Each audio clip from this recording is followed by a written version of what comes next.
Middle east में फिर मचेगा बवंडर।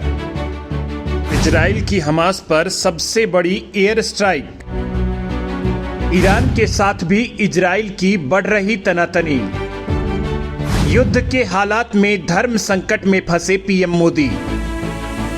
दोस्तों, इजराइल और फिलिस्तीन के विवाद में कूदा हमास बुरी तरह से फंस गया है।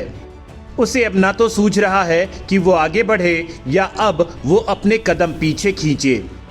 हमास की हालत बिल्कुल सांप और छछूंदर जैसी हो गई है, क्योंकि तालिबानी दोस्तों से नई एनर्जी पाकर हमास को लेकर लग रहा था कि वो अब इजराइल का वजूद ही मिटा देगा। लेकिन उसने जो सपने में भी नहीं सोचा था, इजराइल ने उसे दिन के उजाले में दिखा दिया है। अब इस आतंकी संगठन से न निगला जा रहा है और न उगला जा रहा है।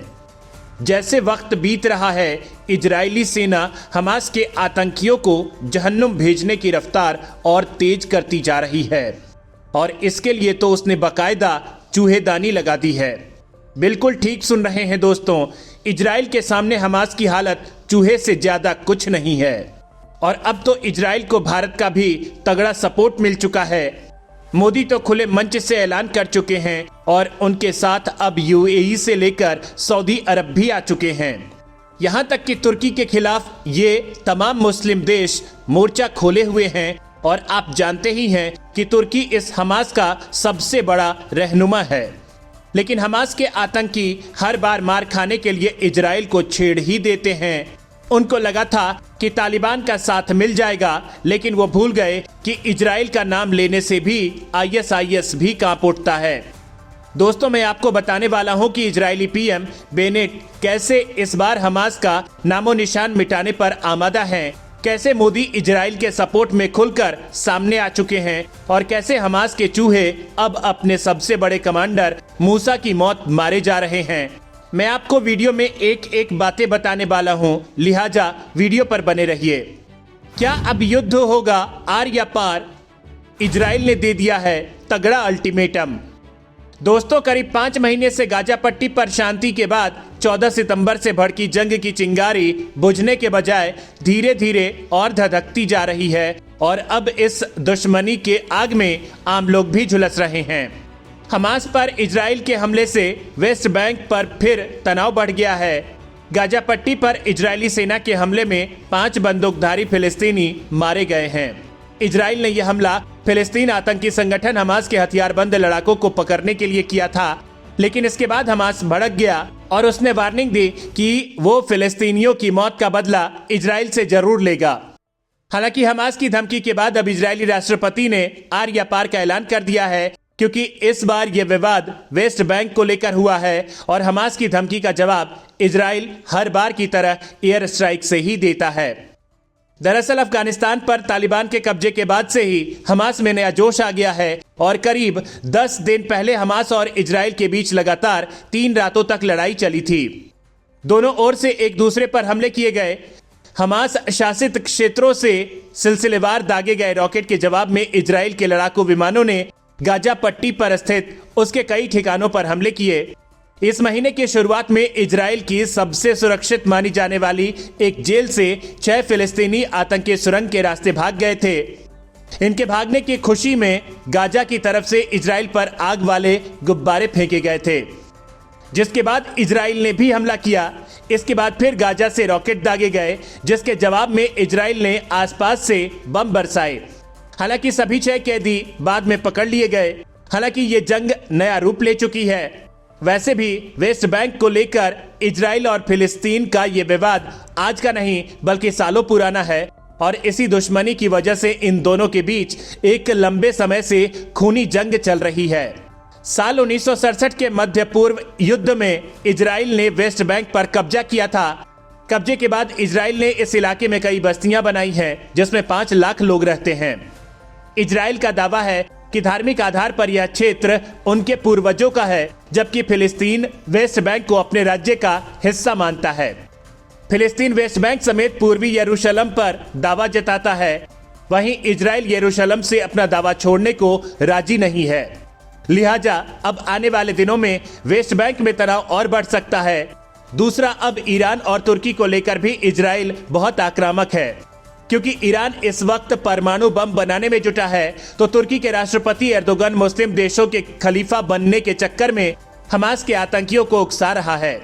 इसको लेकर कुछ दिन पहले इजराइल के पीएम नेफ्ताली बेनेट ने दुनिया को आगाह किया है कि ईरान परमाणु बम बनाने से महज 10 हफ्ते दूर है, और तब से ही दुनिया भर की नींद उड़ी हुई है, क्योंकि हाल ही में ईरान में कट्टर राष्ट्रपति इब्राहिम रईसी ने शपथ ली है, और तब से ये आशंका गहराने लगी है कि ईरान और इजराइल युद्ध के मुहाने पर आ पहुंचे हैं। अगर युद्ध हुआ तो मिडिल ईस्ट तो तबाही की आग में झुलसेगा ही, भारत को भी अपना दामन बचाने के लिए सोचना पड़ेगा, क्योंकि ईरान के परमाणु कार्यक्रम, इजराइल के ऐतराज और इन दोनों ही देशों के साथ भारत के अच्छे ताल्लुकात भारत को दोराहे पर खड़ा कर रहे हैं। ऐसे में कई सवाल उठ खड़े हुए हैं। फिलिस्तीन नहीं, ईरान से इजराइल का पंगा, भारत के सामने सबसे बड़ा धर्म संकट। ईरान और इजराइल में किसका साथ देंगे मोदी? भारत के साथ इजराइल की दोस्ती कितनी गहरी है, यह बताने की जरूरत नहीं है। हाइफा में भारत ने 100 साल पहले 1918 में इजराइल की जो मदद की थी, वो उसके एवज में 65 के पाकिस्तान युद्ध, 71 के बांग्लादेश मुक्ति आंदोलन और 1999 के कारगिल युद्ध में भारत की मदद खुलेआम करके अपनी दोस्ती का सबूत दे चुका है। लिहाजा भारत के ऊपर नैतिक जिम्मेदारी है कि वो अपने दीर्घकालिक दोस्त का गाढ़े वक्त में साथ दे। लेकिन यही नैतिकता भारत के लिए दुविधा भी है, क्योंकि भारत के साथ ईरान के संबंध भी बेहतरीन रहे हैं। चाहे हालिया तालिबान के मसले पर ईरान का भारत के सपोर्ट में खड़े होना हो, चाहे ईरान भारत गैस पाइपलाइन हो, या फिर ईरान की चाबहार बंदरगाह परियोजना में भारत का जुड़ाव, हर मौके पर भारत और ईरान ने एक दूसरे का साथ खुलकर दिया। या यूं कहा जाए कि ईरान और इजराइल दोनों दुश्मन मुल्कों का भारत कॉमन फ्रेंड है।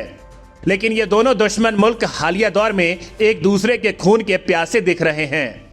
ईरान अपना परमाणु कार्यक्रम तेज कर चुका है। वो तमाम प्रतिबंधों को दरकिनार करके 90% से ज्यादा शुद्ध यूरेनियम बनाने की ओर तेजी से बढ़ रहा है, ताकि परमाणु बम बना सके। यही बात इजराइल की नींद उड़ा चुकी है, और इजराइल के रक्षा मंत्री बेनी गेंट्स ने यूएनएससी यानी यूनाइटेड नेशंस सिक्योरिटी काउंसिल में इस मुद्दे को जोर शोर से उठाते हुए अब ईरान पर सैनिक कार्रवाई तक करने का सुझाव दे दिया है।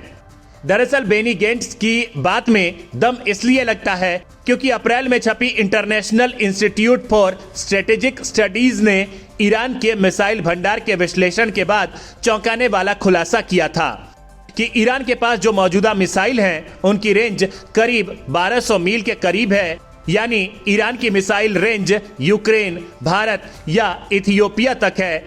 इसका मतलब यह हुआ कि इजराइल काफी आसानी से ईरान की जद में आ चुका है। हालांकि ईरान अभी भी अपनी मिसाइलों में पश्चिमी यूरोप या संयुक्त राज्य अमेरिका पर हमला करने के काबिल ताकत नहीं भर पाया है, लेकिन इजराइल को लेकर ईरान के बेहद खतरनाक तेवर बड़े युद्ध की ओर इशारा करने लगे हैं। इजरायली रक्षा मंत्री ने पिछले हफ्ते ओमान के तट पर एक तेल टैंकर पर हुए हमले के मद्देनजर अपनी चेतावनी जारी की थी, जिसमें ईरान को हमले के लिए जिम्मेदार ठहराया था। वहीं ब्रिटेन ने भी इजराइल का साथ दिया था। इजरायली रक्षा मंत्री ने यूनाइटेड नेशंस से मांग की है कि इस तरह के हमलों को रोकने के लिए अब शब्द पर्याप्त नहीं है, बल्कि एक्शन लेना जरूरी है। इजराइल ने अपने सख्त तेवर इसलिए भी किए हैं क्योंकि ईरान में जब से इब्राहिम रईसी राष्ट्रपति बने हैं, तब से भारत के साथ ईरान के संबंध बहुत अच्छे हुए हैं। तो वहीं ईरान के विदेश मंत्री से भी विदेश मंत्री एस जयशंकर की तगड़ी छन रही है। यानी ऐसे में अगर इजराइल और ईरान के बीच युद्ध होता है, तो भारत के लिए यह चुनना बेहद मुश्किल हो जाएगा कि वो किसका साथ दे। भारत के लिए ईरान भी है बेहद जरूरी। भारत के लिए ईरान की खासी अहमियत है, लेकिन इसमें कुछ पेच भी फंसे हुए हैं। जैसे अमेरिका ईरान के बीच उलझे हुए रिश्तों के कारण भारत के सामने अक्सर दुविधा की स्थिति बन जाती है। वाशिंगटन ने तेहरान पर कई प्रतिबंध लगाए हुए हैं। हालांकि दोनों देशों में सरकारें बदल गई हैं, फिर भी गतिरोध टूटने के आसार नहीं दिख रहे। बाइडेन ने राष्ट्रपति बनने के बाद अपने पूर्ववर्ती ट्रंप की कई नीतियों को पलट दिया, लेकिन ईरान को लेकर उनकी नीति कमोबेश वैसी ही रही। लिहाजा भारत के सामने समस्याएं और बढ़ी हुई हैं। ईरान को इजराइल की अपेक्षा ज्यादा तरजीह देने की भारत के लिए सबसे बड़ी तात्कालिक वजह अफगानिस्तान है। वहां तालिबान के आने और बदले समीकरणों में केवल ईरान ही ऐसा देश है जिसकी सोच भारत से बहुत मेल खाती है। अफगान अखाड़े में एक्टिव खिलाड़ियों में जहां पाकिस्तान और चीन एक पाले में हैं, वहीं रूस की स्थिति न इधर न उधर वाली है। ऐसे में अफगान सीमा से सटे देशों में केवल ईरान का रुख ही भारत के अनुकूल है। बदलते हालात के हिसाब से ईरान ने तैयारी भी शुरू कर दी है। पश्चिम एशिया के जियोपॉलिटिकल सिनेरियो से लेकर अफगानिस्तान में बदल रहे समीकरण हो या फिर पाकिस्तान को दरकिनार करते हुए अफगान और मध्य एशिया तक पहुंच बनाने का मसला या फिर भारत की ऊर्जा सुरक्षा, इन सभी पहलुओं के लिहाज से ईरान का साथ भारत के लिए बहुत जरूरी है। इसके लिए भारत के प्रयास तो सही दिशा में हैं, लेकिन इसके साथ ही उसके सामने ईरान की कहानी से जुड़े अन्य किरदारों को साधने की चुनौती भी उतनी ही बड़ी है। हालांकि यह भी तय है कि भारत इजराइल का साथ कभी नहीं छोड़ सकता है और अब तो इजराइल के प्रधानमंत्री बेनेट और ईरान के चीफ रईसी दोनों ने एक दूसरे को हद में रहने का अल्टीमेटम दे दिया है, क्योंकि ईरान में परमाणु रिएक्टर्स की कब्र खोदने के लिए हालिया इजरायली कबूलनामे ने दोनों देशों की अदावत में आग में घी डाल दिया है, जिसके बाद महाविनाशक मिसाइल से दो जाने दुश्मनों के बीच भी महायुद्ध का खतरा मंडराने लगा है, क्योंकि दोनों ओर से बारूदी सनक पहले से ही ज्यादा बढ़ चुकी है।